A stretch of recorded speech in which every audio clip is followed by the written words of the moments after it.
तो प्यारे बच्चों, आज मैं आपके साथ एक चैप्टर स्टार्ट करता हूँ। चैप्टर का नाम है मैं क्यों लिखता हूँ। मैं क्यों लिखता हूँ।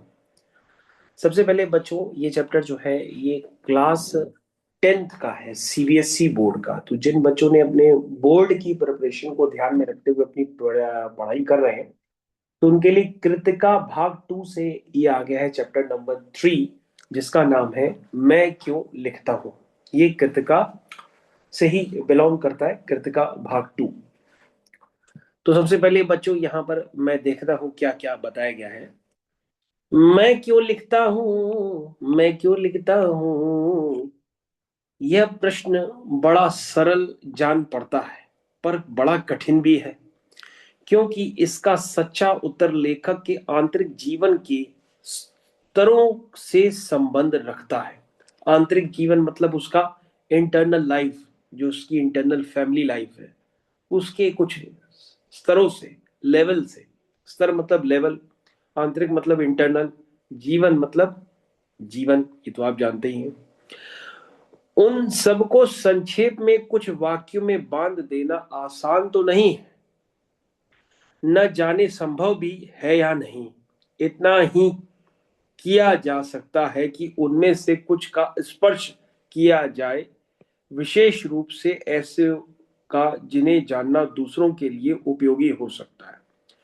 कह रहा भैया, उसकी पर्सनल लाइफ को तो ज्यादा हम नहीं देख सकते, लेकिन पर्सनल लाइफ के कुछ ऐसे पार्ट हो सकते हैं जिसको देखा जा सकता है।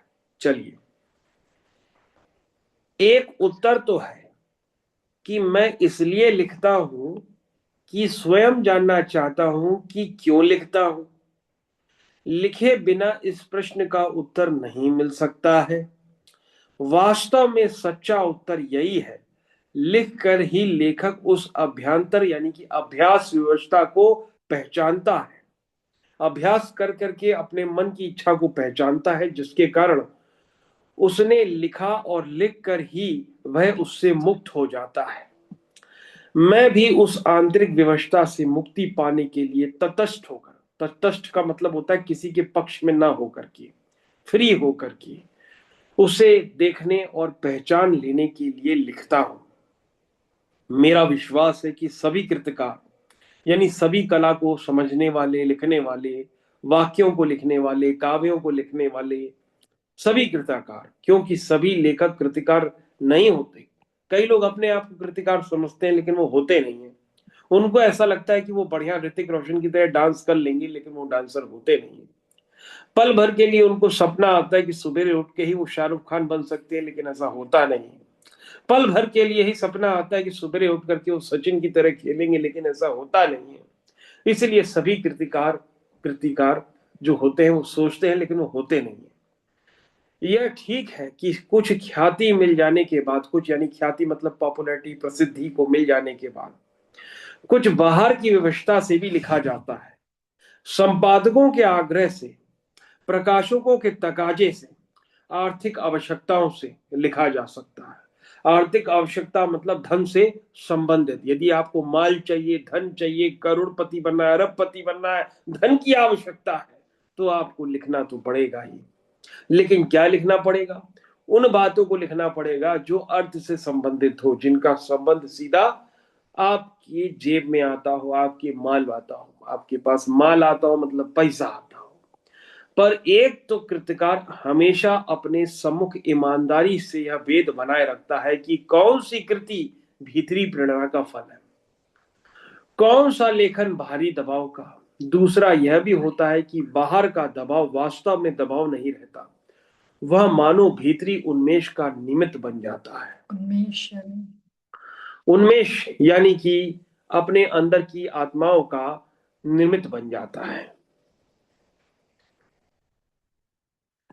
यहाँ पर कृतिकार के स्वभाव और आत्मविश्वास का महत्व बहुत महत्व होता है। मतलब ये जो होता है, ये उसके स्वभाव, उसके डिसिप्लिन पे निर्भर करता है कि वो कैसा लिखे।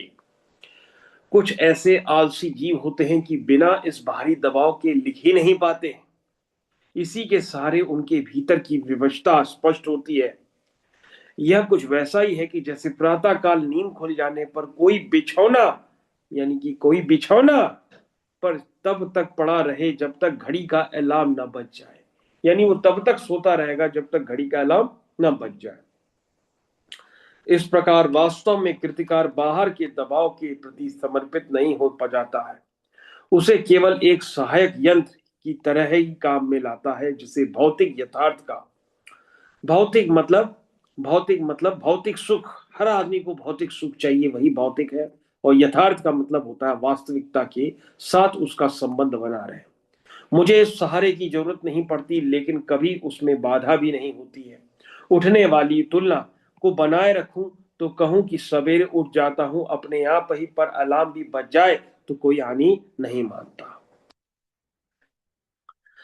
यह भीतरी व्यवस्था क्या होती है इसे बखानना बड़ा कठिन है। क्या वह नहीं होती है यह बताना शायद कम कठिन होता है। या उसका उदाहरण दिया जा सकता है कि कदाचित वही अधिक उपयोगी होगा। अपनी एक कविता की चर्चा क्या करूं जिससे कुछ बात स्पष्ट हो जाएगी। मैं विज्ञान का विद्यार्थी रहा हूं, मेरी नियमित शिक्षा उसी विषय में हुई। अणु क्या होता है, कैसे हम रेडियम धर्मी तत्वों का अध्ययन करते हुए विज्ञान की उस सीढ़ी तक पहुंचने में जहां अणु का भेदन संभव हुआ। भेदन मतलब अणु को तोड़ा गया, जब अणु यानी कि मॉलिक्यूल को तोड़ा गया तभी क्या हुई, एनर्जी रिलीज हुई, यानी कि ऊर्जा तभी आई जब खूब सारे मॉलिक्यूल्स को आपस में ब्रेक किया गया। ब्रेक करने के कई सारे मेथड होते हैं कि तुमने न्यूट्रॉन से अणु पर बमबारी कर दी, और न्यूट्रॉन की ने जब अणु पर बमबारी की तो उससे बहुत सारी एनर्जी रिलीज हुई। रेडियम धार्मिकता के क्या कुछ प्रभाव होते हैं, इन सब का पुस्तकीय और सैद्धांतिक ज्ञान तो मुझे था। फिर जब हिरोशिमा में अणु बम गिराया गया, अणु बम नहीं था, करेक्ट करो बच्चों, हिरोशिमा में परमाणु बम गिराया गया, अणु बम नहीं गिरा। तो हिरोशिमा में और नागासाकी में जापान के इन दो नगरों पे परमाणु बम गिराया गया था। क्यों गिराया गया, क्योंकि जापान ने बिना बताए अमेरिका के बहुत बड़े पर्ल हार्बर को डिस्ट्रॉय कर दिया था। उसका एक हार्बर था, पत्तन था, जहां पे जहाज रुकते हैं, उस जगह को कहते हैं पत्तन, यानी कि हार्बर, और उसको नाम था पर्ल हार्बर। जब पर्ल हार्बर पर अमेरिका ने बिना बताए, जापान ने जब बिना बताए पर्ल हार्बर पर अटैक कर दिया, अमेरिका के कई सारे सैनिक, लगभग 28 से 30 हजार लोगों को मार दिया, तब अमेरिका ने चुपचाप प्लानिंग करके जापान को खत्म करने की प्लानिंग कर दी, और जापान के दो नगरों हिरोशिमा और नागासाकी में सीधा परमाणु बम ही गिरा दिया। उसके समाचार मैंने सुने और उसकी पर्वतीय प्रभावों का भी विवरण पढ़ता रहा। इस प्रकार उसके प्रभावों का ऐतिहासिक प्रमाण भी सामने आया। विज्ञान के इस दुरुपयोग प्रति बुद्धि का विद्रोह स्वाभाविक था। मैंने लेख आदि में कुछ लिखा भी, पर अनुभूति के स्तर पर जो व्यवस्था होती है वह भौतिक पकड़ से आगे की बात है। भौतिक पकड़ यानी भौतिक पकड़ यानी कि मानसिक पकड़, यानी कि आपके दिमाग से परे है, और उसकी तर्क संगति भी आपसे अलग होती है। इसलिए कविता मैंने इस विषय में नहीं लिखी। यूं युद्ध काल में भारत की पूर्वी सीमा पर देखा था कि कुछ सैनिक ब्रह्मपुत्र में बम फेंक कर हजारों मछलियां मार देते थे, जबकि उन्हें आवश्यकता थोड़ी सी होती थी। और जीव के इस अपव्यय से जो व्यथा भीतर उमड़ी थी, उसमें एक सीमा तक अणु बम द्वारा व्यर्थ जीवनाश का अनुभव तो कर ही रहा था। तो ऐसे समझो कि उस समय भारतीय सेना को समुद्र में खाना खाने के लिए बहुत ही कम मछलियों की जरूरत होती थी, लेकिन वो बम गिरा करके बहुत सारी मछलियों को मार देते थे। जापान जाने बम क्यों गिराते थे यानी कि जाकी जब मछलियां मर जाए। जापान जाने का अवसर मिला तब हिरोशिमा में भी गया। वह अस्पताल भी देखा जहां रेडियम पदार्थ से आहत लोगों के कष्ट पा रहे थे। इस प्रकार प्रत्यक्ष अनुभव भी हुआ, पर अनुभव से अनुभूति गहरी चीज है, कम से कम कृतिकार के लिए। अनुभूति मतलब उसकी फीलिंग ज्यादा गहरी थी। अनुभव से घटित होता है, एक्सपीरियंस से घटित होता है कि अनुभूति संवेदना और कल्पना के सहारे उस सत्य को आत्मसात कर लेती है जो वास्तव में कृतिकार के साथ घटित नहीं हुआ था। जो आंखों के सामने, यानी कृतिकार चाहे तो कहानी इस तरह से लिख सकता है, अपने वाक्यों को उस तरह से लिख सकता है कि उस कहानी को पढ़ करके लेखक को सब कुछ समझ में आ जाएगा कि वहां पर क्या क्या घटना हुई थी।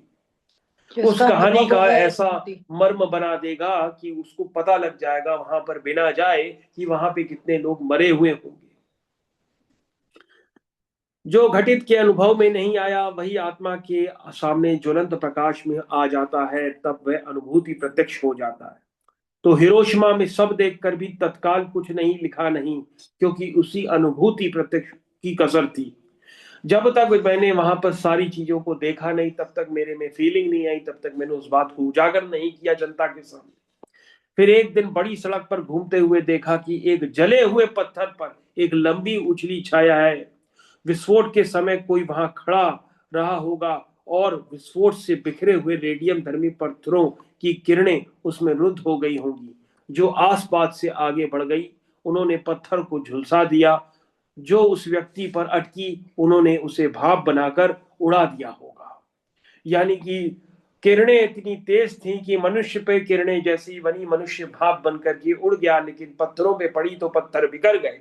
सोचो उसकी अनुभूति कैसे रही होगी जब उस समय विशालकाय परमाणु बम अमेरिका के द्वारा जापान के दो नगर हिरोशिमा और नागासाकी पर गिराया गया था। इस प्रकार समूची ट्रेजिडी जैसे पत्थर पर लिखी गई हो। तो आप देख सकते हैं लेखक ने उस पत्थर की शिला को दिखाया है कि इस पत्थर की शिला पे भी परमाणु बम का असर रहा होगा। उस छाया को देखकर जैसे एक थप्पड़ सा लगा। आवाक इतिहास जैसे भीतर कहीं सहसा एक जलते हुए सूर्य सा उग आया और डूब गया। मैं कहूं कि उस क्षण में अणु विस्फोट मेरे अनुभूति प्रत्यक्ष में आ गया। एक अर्थ में मैं स्वयं हिरोशिमा के विस्फोट का भोक्ता बन गया। इसी में वह विवशता जागी, भीतर की आकुलता बुद्धि के क्षेत्र से उमड़कर संवेदना के क्षेत्र में आ गई। फिर धीरे धीरे उससे अपने को अलग कर सका और अचानक एक दिन मैंने हिरोशिमा पर कविता लिखी। जापान में नहीं, भारत लौटकर रेलगाड़ी में बैठे बैठे लिखी। यह कविता अच्छी है या बुरी मुझे मतलब नहीं है, लेकिन मैंने अपनी कलम से इसे लिखा ताकि दूसरे लोगों को पता पड़ पाए कि वहां पर असली में क्या घटना घटी थी। यही था कि मैं क्या लिख सकता हूं और मैं क्यों लिखता हूं। मैं इसलिए लिखता हूं ताकि लोगों को मेरे न रहने पर पता पड़ जाए कि उस समय क्या क्या घटना घटित हुई थी। तो बच्चों यही था चैप्टर का सार। यानी इस चैप्टर में लेखक ने बताया कि भैया मैं जापान के दो नगर हिरोशिमा और नागासाकी को आपके संज्ञान में लेना चाहता हूं।